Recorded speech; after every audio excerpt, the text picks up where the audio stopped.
ভাই দেখেন কিভাবে কারেন্টের বোর্ড দিয়ে আমরা মাল্টিপ্লেক্স তৈরি করি। আপনারা দেখেন যে একটা প্রথমে কাট আউট বসাইলাম, কাট আউটটা এইভাবে লাগাবেন। এটা লাগানো শেষ হলে পাশে একটা সুইচ দিবে, সুইচ লাগানো হয়েছে। এবারে আমরা সকেট লাগাবো। দেখেন সকেট কিভাবে লাগাতে হয়।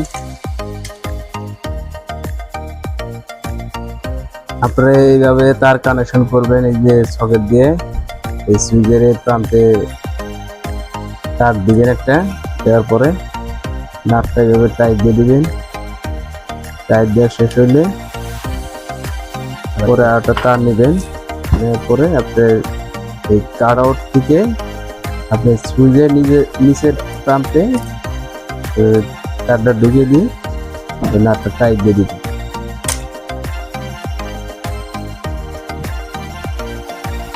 টাইট দেওয়া শেষ হলে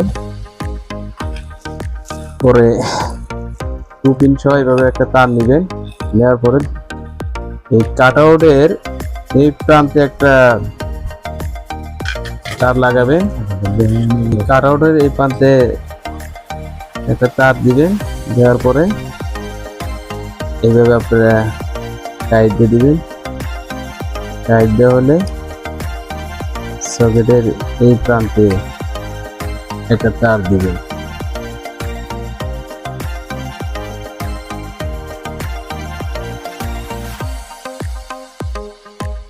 দিয়ে এভাবে টাইট দিয়ে দিবেন। এটা লাইন দিয়ে সঙ্গে দেখবো যে আমাদের লাইনটা ঠিক আছে কিনা।